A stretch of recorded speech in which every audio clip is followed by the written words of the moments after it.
एक ही नारा एक ही मांग सभी सेंटर्स पर हो री एग्ज़ाम। नमस्कार दोस्तों, मैं सजल आज आप सभी के लिए अपने यूट्यूब चैनल थिंक आइस पर 17th बीपीएससी सत्याग्रह से जुड़ी हुई बहुत बड़ी अपडेट लेकर एक बार फिर से उपस्थित हूँ। लगातार आप मेरा चैनल देख पा रहे होंगे तो लगातार 17th बीपीएससी के जितने भी पड़ाव आ रहे हैं उन सब की जानकारी मैं अपने वीडियो के माध्यम से आप तक पहुंचा रही हूं। अभी की आज की 19 दिसंबर की ताज़ा अपडेट यही है कि अभी तक बच्चे कल से सत्याग्रह शिक्षा सत्याग्रह पटना के गर्दनी बाग में कर रहे हैं और अभी तक बीपीएससी के किसी भी प्रतिनिधि ने बच्चों से संपर्क करने की कोशिश नहीं की है। ये आयोग की क्रूरता को दर्शाता है।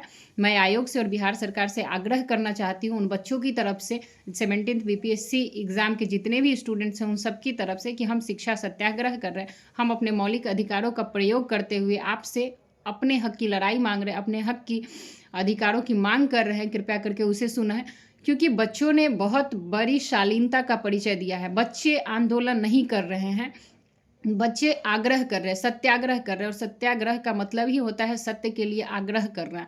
चाहे उसमें कितना भी समय लगे, हमें हिंसा का प्रयोग नहीं करना है। और बच्चों से मैं एक बात कहना चाहती हूँ कि अभी तक कल से लेके अभी तक जिस अनुशासन का परिचय बच्चों ने दिया है यह काबिल तारीफ़ है। ये बहुत बड़ी बात है कि इतनी बड़ी संख्या होने के बावजूद बच्चों ने अभी तक एक भी कानून को हाथ में नहीं लिया है, एक भी जगह तोड़-फोड़ नहीं की है।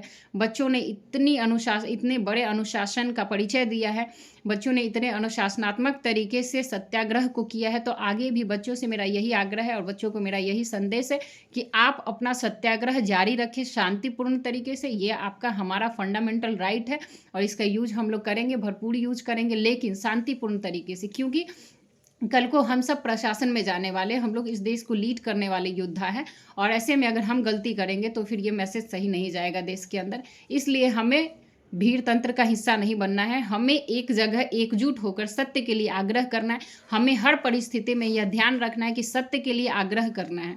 हमें साध्य और साधन की पवित्रता का हमेशा ध्यान रखना है, क्योंकि जिस साध्य तक हम पहुंचना चाहते हैं, जिस साध्य की मांग हम कर रहे हैं, उसका साधन भी पवित्र होना चाहिए। ये बहुत बड़ी बात है और साध्य साधन की पवित्रता बनी रहे, इसमें बच्चों की भी और आयोग की भी भलाई है और इस पूरे राष्ट्र का कल्याण होगा साध्य साधन की पवित्रता से। गांधी जी ने आज़ादी की इतनी बड़ी लड़ाई लड़ी देश के बहुत सारे नेताओं ने, लेकिन गांधी जी ने अहिंसा का रास्ता अपनाया, हिंसा का रास्ता का चयन कभी नहीं किया। जबकि हमारे देश में दूसरों का शासन था, हमारा देश औपनिवेशिक था, इसके बावजूद गांधी जी ने असहयोग जैसे आंदोलन का सहारा लिया। तो आप यह ध्यान रखिएगा, गांधी जी के सिद्धांत को हमेशा इस देश में जागृत रखिएगा, अहिंसा का मार्ग अपनाइएगा, सत्य के लिए आग्रह करिएगा, अपना सत्याग्रह जारी रखिए, लेकिन बिल्कुल शांतिपूर्ण तरीके से। साध्य साधन की पवित्रता का ध्यान रखा जाए, यही मेरा छात्रों से विशेष आग्रह है। और आयोग से मेरा विनम्र निवेदन है उन सभी बच्चों की तरफ से जितने बच्चे 17th बीपीएससी के री एग्ज़ाम की बात कर रहे हैं, क्योंकि मुझे लगता है, मेरा भी एनालिसिस है और मेरे जो अनुभव कहते हैं और मेरा जो एनालिसिस कहता है उस पर हमने एक ही बात मानी है कि आप 911 सेंटर्स पे पेपर लीक हुआ है या नहीं हुआ है।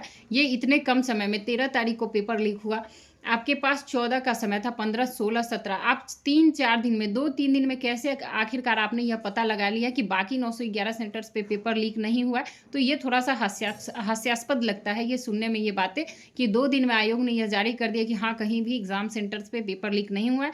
जबकि स्टूडेंट्स लगातार अपने पर्सनल वीडियोज़ के माध्यम से, सोशल मीडिया के माध्यम से, विभिन्न टीवी, विभिन्न यूट्यूब चैनल के माध्यम से बच्चे ये बता रहे हैं कि नहीं, हमारे सेंटर्स पे भी पेपर लीक की घटना हुई है।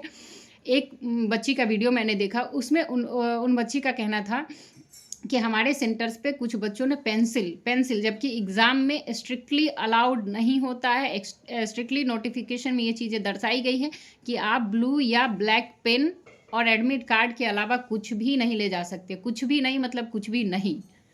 ऐसे में कुछ बच्चे, जब आपकी चेकिंग इतनी बढ़िया थी, आपने जैमर लगा रखा है, सीसीटीवी लगा रखा है, सब कुछ लगा रखा है, फिर कुछ बच्चे पेंसिल लेकर अंदर कैसे एंटर कर जाते हैं? तो ये जांच का विषय है। अगर उन्होंने, कुछ बच्चों ने प्रश्न उठाया है इस चीज़ को लेकर, तो आयोग की यह जिम्मेवारी बनती है कि उसके पास जो पूरा सिस्टम है, जो पूरा तंत्र है, उसके माध्यम से इस पूरे मामले की निष्पक्षता के साथ जाँच कराए और जाँच में जो भी चीज़ पाई जाती है, जितने भी दोषी पाए जाते हैं, उनको कड़ी से कड़ी सजा दी जाए, ताकि इसी बार नहीं, इस 17th बीपीएससी में ही नहीं, बल्कि आने वाले जितने भी एग्ज़ाम्स हैं बिहार में या पूरे देश में, यह एक मिसाल कायम करना चाहिए कि जो पेपर लीक की घटना हुई है उनको कड़ी से कड़ी सज़ा देके बीपीएससी को या इस देश की शासन व्यवस्था को एक मिसाल कायम करना चाहिए, ताकि भविष्य में ऐसी घटनाएं न घट सके और पेपर लीक के बारे में कोई सोच न सके।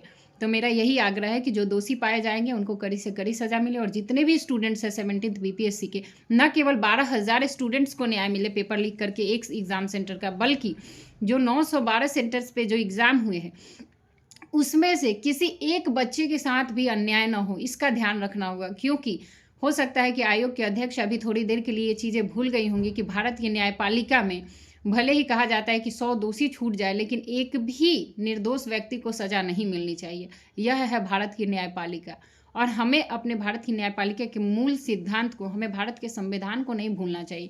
इसलिए अगर एक भी बच्चे के साथ नाइंसाफ़ी होती है बीपीएससी प्रीलिम्स एग्ज़ाम में, तो ये बहुत बड़ी हार होगी हमारे सिस्टम की, हमारे बिहार सरकार की, हमारे बीपीएससी आयोग की। इसलिए पूरे मामले की जांच होनी चाहिए, और इस पर जो भी निर्णय आयोग का आएगा हम सब स्वीकार करेंगे। लेकिन हमारा आग्रह सत्याग्रह है और री एग्ज़ाम की हमारी मांग है, इसको आयोग को माननी ही पड़ेगी। और जब तक आयोग इस बात को नहीं मानती, हम बच्चों के साथ हैं, हम उन तमाम बच्चों के साथ है जो 17th बीपीएससी री एग्ज़ाम की बात कर रहे हैं, क्योंकि उनकी मांग सही है और इस मांग के लिए हम भी उनके साथ खड़े हैं इस शिक्षा सत्याग्रह में। जब तक यह सत्याग्रह चालू रहेगा और जब तक हमारी मांगें पूरी नहीं होगी, तब तक हम लोग इस सत्याग्रह को जारी रखेंगे। यही हमारा बीपीएससी आयोग से मांग है। धन्यवाद।